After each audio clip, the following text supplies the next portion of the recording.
What's up, guys, and welcome back to episode 34 of Two Guys, One Court. Once again, my name is Zach Goldstein. And my name is Braylon saying. In this episode, we're going to talk about everything that was happening, to get prepared for the upcoming 2024-2025 season, starting in a couple short weeks. And then we'll just talk about a blockbuster trade with the Knicks and Timberwolves that I'm sure you've happened. We'll analyze that, dissect that, and we're going to talk about a retirement and a sad passing of an NBA legend. But before we get into the podcast, I just want to give a shout out to our sponsor at ProUp.co for all your social media marketing needs, and make sure to check us out on Instagram and possibly buy our merch. If you want to buy our merch, just DM us at 2guys1court. So to start off with this episode, about a week ago, the basketball legend Dikembe Mutombo sadly passed away. Thoughts go out to his family, but I think what we should do is just commemorate the amazing player he was. No championships, but he was, probably the most famous blocker in NBA history. With the finger wag. Famous finger wag. He was a 4-time Defensive Player of the Year winner, multiple-time All-Star, multiple-time NBA first-team All-Defense. He was a great player. Yeah, but I think his impact is even bigger off the court because after he retired, or I think even when he was still playing in the NBA, he built a hospital in the Congo in his hometown, which helped save over 100,000 people in continuing to have its impact. Right now, But overall, I think you can just get that he was a great person and a great player, and rest in peace. But to move on, we have another sad piece, probably a little bit less sad and less, terrible, but the famous D Rose has officially retired. Youngest MVP of all time. What was that, 2011? Yeah, 2011. He was 22 years old. 22 years old. That is amazing. Yeah. Obviously, D Rose, he had that terrible injury when he was on the Bulls. I think one of the biggest, you could say a lot of what ifs in NBA history, but one that is always in this discussion is what if he never got injured? Yeah, if he never had that terrible leg injury. If he stayed on that amazing 2011 Bulls team with Joakim Noah and I think Luol Deng. Yes, yeah. That was amazing. That was a pretty promising team. And he did have, some spurts of success with the Timberwolves later in his career, and the Knicks. Like 50 points in one game. Everybody was super happy for him. It was a very emotional night for him. But overall, he was probably the best young player that, incurred immediate success personally that we've seen in the NBA. And we could, take time to commemorate an amazing career, an MVP, multiple All-Star games, and he was just overall a phenomenal player that had many impacts. But he did, kind of decline towards the end of his career. Yeah.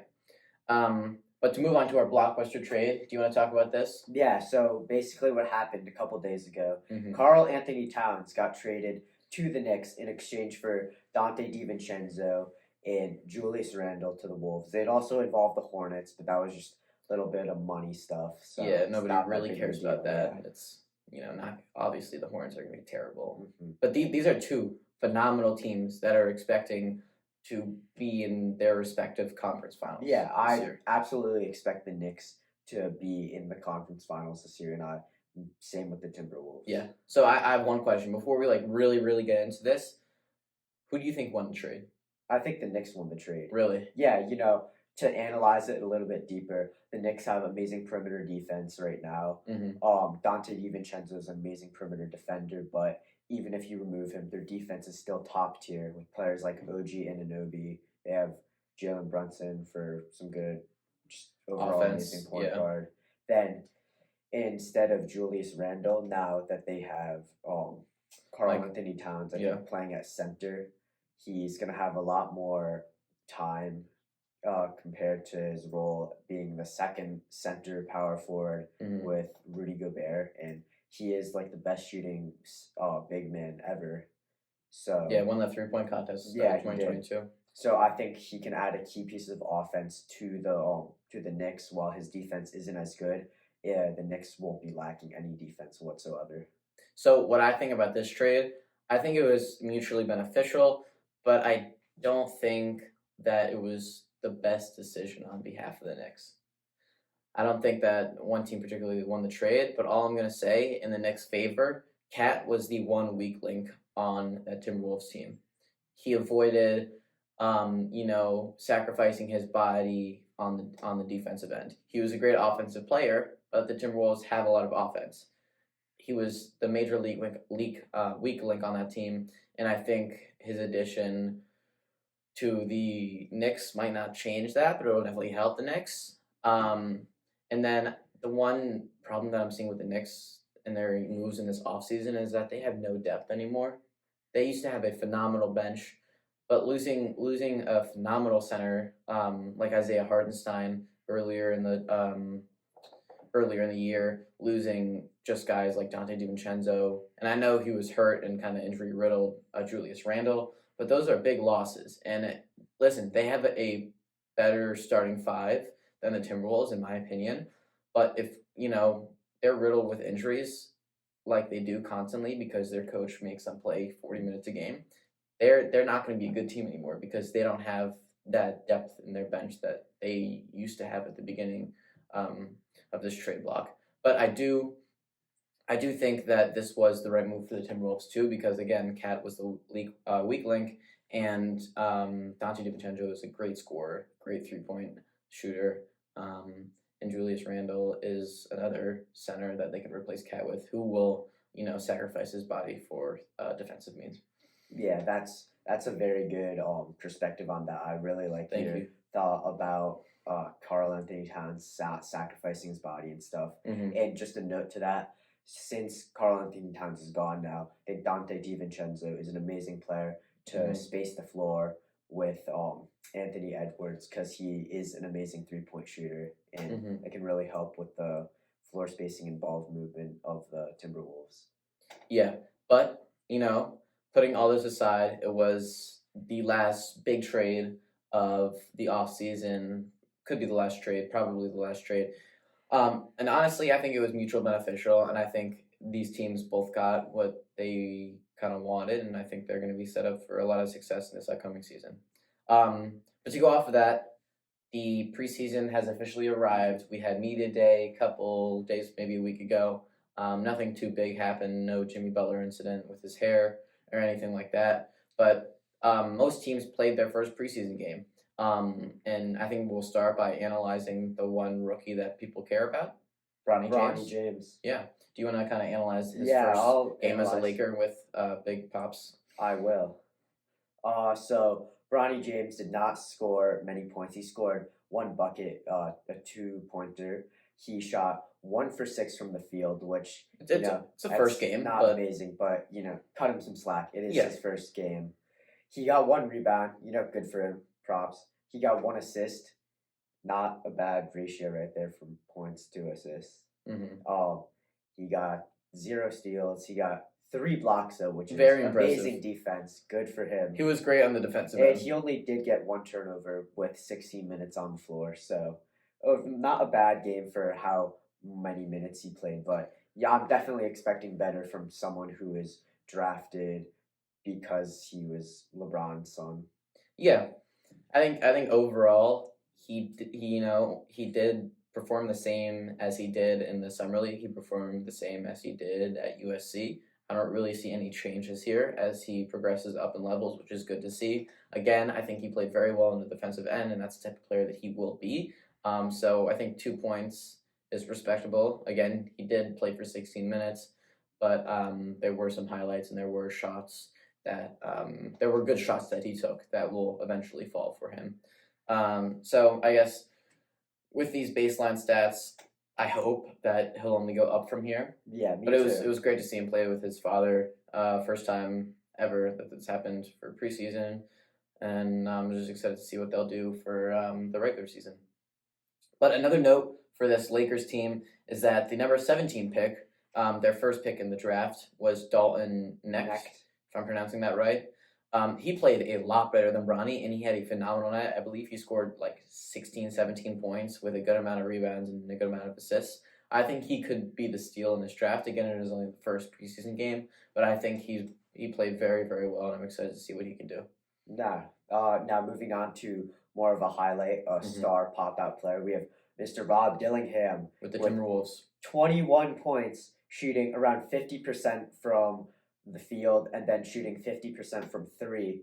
And then he got 1 rebound with 4 assists in 21 minutes. Very, very impressive. Amazing scoring from Rob Dillingham. Give him a max contract already. You might have to give him a max contract. 21 points, 21 minutes, 3 for 6 from 3, and he is, like, right now, looking at these stats, he looks like a very efficient player. Yeah, absolutely. And I think he's a great young guard to add to this Timberwolves team. I think they'll be a little bit congested with young guys who are a little bit on the smaller end who are scorers, but that's not a terrible thing. I think the Timberwolves are going to be looking at a very offensive heavy team, especially with Nasreen. Yeah, absolutely. Best player in the game right now. Yeah. But, I mean, we weren't expecting much different from Rob Dillingham. He plays very similar to how he is in college. He is extremely good at scoring. Yeah. So do you have any more takeaways from the preseason game? I know there was, I believe the Celtics and Nuggets traveled to Abu Dhabi. They played in kind of like an exhibition game, and obviously the Celtics ended up pursuing, and they won that game. But I have a question. Do you think that the NBA chose those two teams to go to Abu Dhabi on purpose with insight that they could be a finals? Are you saying the NBA is scripted? Listen, I'm not. The NBA is different from the NFL, but I'm saying maybe it's the NBA's guess on who the finals would be. What that matchup could be. I think if the actual league is making a guess, they're just writing out the script. Right? So my question is, who do you think would be the finals appearance, the matchups? Very, very too early to tell. We're going to try to help you with your bets here, give you some insight to who we think will be in the finals for the 2025 championship. I mean, I want to say the Knicks, but they did just change up the roster, and who knows how Cat will blend with the team's chemistry. Yeah, and we didn't talk about this, but the Nova boys have been broken up officially. Yeah. We never got to see them play a game, which is very, very sad, but at least they got Michael Bridges, who's a great scorer. Yeah, but in the West, it's a pretty tough one. I'm very tempted to say the Timberwolves. I don't know if the Nuggets can hold another run through, but they definitely have lots of potential for it. And then the Mavs, I don't really think they have a chance against the new Timberwolves team. Really? Yeah, or the Nuggets. I'm going to say one thing. In the NBA playoffs, it's not like the NFL playoffs where you could just kind of sneak away a win, where it's just one game. These are straight seven-game series. It's based off of who is better. It's not based off of luck. Correct me if I'm wrong, but the Mavs beat both the Nuggets and the Timberwolves in the NBA playoffs. They added one of the best scorers in the game right now, in Klay Thompson over the offseason. Blake Lively is a phenomenal center. Luka Doncic is in the peak of his career, and Kyrie Irving. You mean Derek Lively? Sorry, Derek Lively. Blake Lively is like a actress. I know. I feel like I mixed that up. But Derek Lively is a phenomenal young center. Luka Doncic, right? He's putting amazing performances night in, night out. And we saw a influx in all of Kyrie Irving's stats last year, proving that age doesn't stop him, even if he's 30. 30, I think he's 31, yeah. 31. I think that the Mavs, this is a very underrated, pick, but I think the Mavs have a very, very good chance at going back to the finals. Really? I do, yeah. Well, I mean, you also have to consider Anthony Edwards is like the fastest growing in production player. That's fair, yeah. He's scoring more points, getting more rebounds and stuff. He's playing better basketball by a lot every single year. I think he's definitely one of the faster growing guys out there. Now they have Dante DiVincenzo now. He can shoot the three ball very good. And Dillingham. Rob Dillingham, phenomenal rookie out there. But I do think that they're overloading their roster a little bit too much, and I think you need a lot of spacing to be a championship team, right? The team with the headline players are not gonna with the most moves. They're not gonna make it to the championship automatic.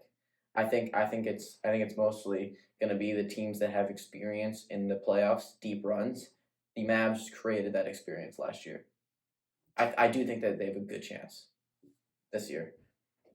And obviously, other teams have a lot of chances, like the Nuggets and the Timberwolves, and possibly, you know, I don't want to say it, but the Lakers maybe. Not the I Lakers. don't want to say it. Not the Lakers. But I do think that the most underrated team, both in the East and West this year, are gonna be the Sacramento and the Orlando Magic. I was thinking that exact same thing. The Orlando Magic had a kind of unexpected run. They had a pretty good run last season. Pretty good run. I think, obviously going back to my Mavs comment, I think the Mavs have a much greater chance at, going back to the championship than the Pacers have on repeating their, leg up and run to the Eastern Conference Finals last year. But I do think that the Kings and the Magic are the most underrated teams this season. Yeah, especially with DeMar DeRozan. Yeah, nobody remembers it. Like nobody's been talking about it. I think DeMar is an insane person to add, especially for the upcoming season when he's still not crazy old, but he's aging. And I don't want to make a too early to be true prediction, and it probably won't be true, but I'm putting my ticket in for the Western Conference Finals to be the Sacramento Kings against the Dallas Mavericks. Really? Kings? Yep. Why do you think the Kings? They've had a core that has been consistent for a long time. De'Aaron Fox and Domantas Sabonis were all-star snubs last season, but they did have very, very good seasons. I mean, they did make the playoffs like two years ago. Yeah, and they had a run. Yeah, they light the beam. I'm calling it right now. You're lighting up the beam for them? We're light the beam. They're not going to make it to the finals, but they'll make it to the Western Conference Finals. What over Minnesota and Denver? I don't want to say over Minnesota, but I'm going to say over Denver. I think Denver's run has passed. Denver's run, but I mean, think about they're getting old. They're getting old. Jamal hopefully is entering his first All-Star appearance. Jamal Murray? Yeah. I don't know. I think his peak was in the bubble. Michael Porter Jr. He's only getting older. He's only getting older, and he only knows how to shoot the ball. Older in a good way, not in a bad way. You sure? Yeah. All he does is shoot the ball. Yeah, that's his whole purpose. Not know how to pass. He doesn't need a pass when he has a 7-foot guy who can see over everybody's head, throwing the ball perfectly every single time. Listen, that's very fair to say, but this is Jokic is a phenomenal player who doesn't care about basketball. Listen, he's in his prime, but he's fading. He's not fading. I think his team's fading more than he is. Okay, sure, that's fair to say. His team is fading a lot more than he is. He doesn't have that in-depth roster, that young spirit with the team. They're kind of an old team, besides for Christian Braun. I don't think they have that fight in them again. That's what's bad with like a team like that. That's kind of unexpected, and then they win a chip, and they're like, "Oh, we just won." That wasn't really like a big run up to it, It just kind of happened. And I think that there's not a lot of drive to get back to that place, and that's. Listen, I can't talk against the Timberwolves like that because I think they can make it there, but they're just lacking experience. Do you think we're forgetting someone for the West? Who? The Thunder. They have Thunder. Alex Caruso now, the best perimeter defender in the league. They do have Alex Caruso. They do. They didn't make it far last playoffs. Yeah, but that's because they had They had a bunch of unexperienced young players. Now they have an aged Chet, aged Lu Dort. Aged meaning it's his third year playing in the NBA. Yeah, but I wouldn't call that age. I wouldn't call that age. Oh, Derrick Rose won MVP when he was 22. Sure, we did talk about that, but that's an outlier. I don't know. I think this can be an offset year in the run of the Timberwolves and OKC. Really? Yes. I mean, SGA is going into MVP conversation this year. He is, and he was what, second or third in the MVP voting, something like that. Mm-hmm. But looking at this team, does he have that much experience, veteran help besides Alex Caruso to bring them Alex that Caruso far? is a great leader. He's a great leader. He won with LeBron. He won with LeBron. He got the bubble chip in 2020. He's 30, 31 years old. He's an experienced player. But what other, like strong bench depth does OKC have? I mean, they have some pretty good dudes, but yeah, but I feel like the OKC is always trying to push a narrative that you can't call us a young team. You can't just call us a young team. We're not. It's not like we're inexperienced. It's, we can definitely do this. We can make a chip run, but they are inexperienced. They are a young team. It's just facts that you're gonna have to face. They were inexperienced last year. I think their experience has gained over the course of a whole year. Sure, but they don't have a deep playoff run experience like the Mavs do. That is true. Right? But who knows what's going to happen?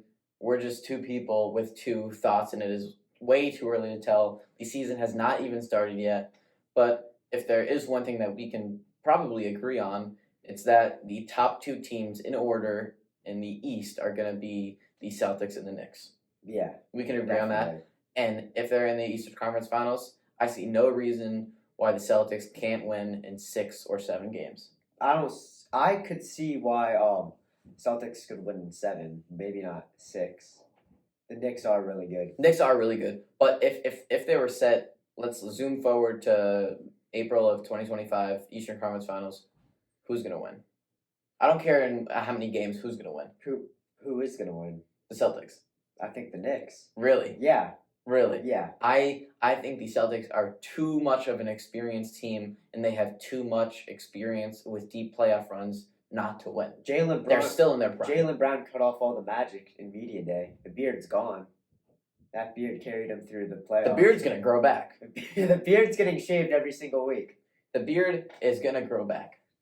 Nah, he's not keeping it. I don't think his beard is a good enough reason to say why the Knicks will beat the Celtics. And I think this might be personal and some bit of a personal bias, but I think that the Celtics are going to be the easy front runners to make it to the finals in the East.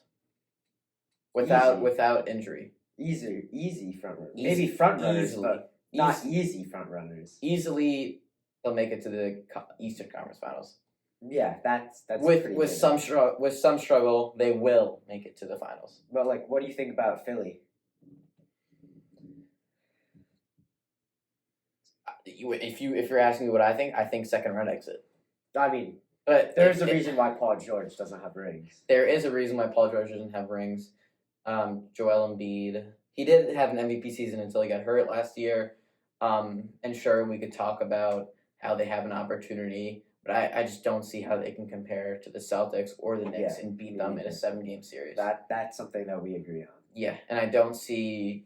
We said that an underrated team, would be the Magic. Again, they have no chance. They don't have a star. They could have a really good competition against a team like the Heat or the Pacers or possibly the 76ers. I don't think the Pacers or the 76ers can lose to the Magic. No, I'm saying they could have they could have a good good little good 6-game series. Good little 6-game series, yeah. But again, the Magic will not compare to the Knicks or the Knicks or the Celtics. Yeah. But again, this is just us. And at the end of the day, the Celtics are probably going to go back to back. That's just my opinion, and Braylon might have a different opinion, but that's just mine. But hope you enjoyed today's episode. Obviously, we'll get you more episodes with more, content about the lead up, the preseason. And I guess when the season starts, which will be in a couple of days. Really? I thought it was like a week. Same thing. Okay, they're slightly different. But when the season starts in a couple days to a week, either or. Hope you enjoyed this episode, and thank you for listening.